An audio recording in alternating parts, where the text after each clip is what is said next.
23 বছরের পাকিস্তান আমলে ছিলাম, অধিকার পাইনি। 54 বছরের স্বাধীন বাংলাদেশে ছিলাম, অধিকার পাইনি।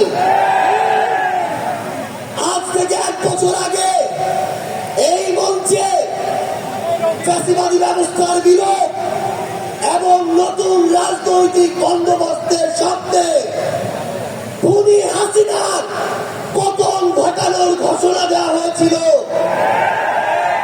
1 বছর হয়েছে, কাঙ্ক্ষিত অধিকার পাইনি।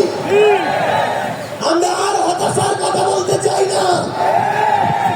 আগামীর বাংলাদেশে আমরা যে অধিকারগুলো পেতে চাই, যেভাবে বাংলাদেশকে দেখতে চাই, আমরা সেগুলো এই মঞ্চ থেকে বলতে এসেছি। 1 বছর আগে এই মঞ্চে ছাত্র জনতার প্রতিনিধি হিসেবে যারা ছিল, তাদের মধ্যে অনেকে আজ এখানে শহীদ পরিবারের সদস্য হিসেবে আছে, অনেকেই এখানে আহত যোদ্ধা হিসেবে আছে। আমরা এই মঞ্চে আজ আমার শহীদ ভাইদের হত্যার বিচার চাইতে এসেছি।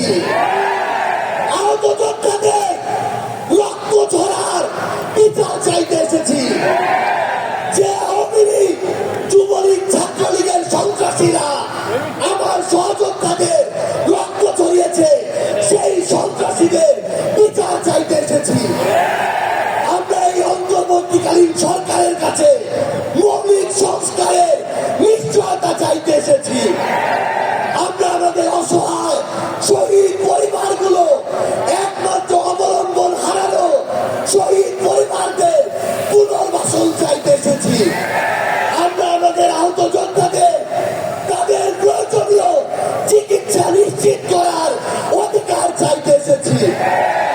আমরা আজকে এই মঞ্চে স্পষ্ট করে বলতে চাই, ওই 72-এ যে সংবিধান একটা দলের সংবিধান ছিল, যে সংবিধানের ড্রাফট আরেকটা দেশ থেকে পাশ হয়ে এসেছে, সেই মুজিববাদী সংবিধান এই বাংলাদেশে আর আমরা থাকতে দিতে পারি না।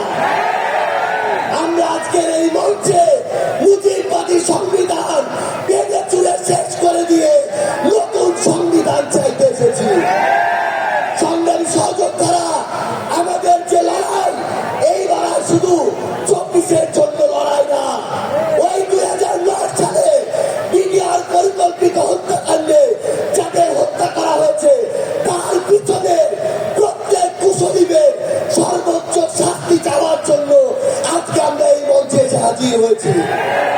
ওই শাপলা চত্বরে 13 সালে যাদেরকে নির্মমভাবে হত্যা করা হয়েছে, তাদের পিছনে যারা কাজ করেছিল, সে সকল খুনিদের বিচার চাইতে আজকে আমরা এই মঞ্চে এসে দাঁড়িয়েছি।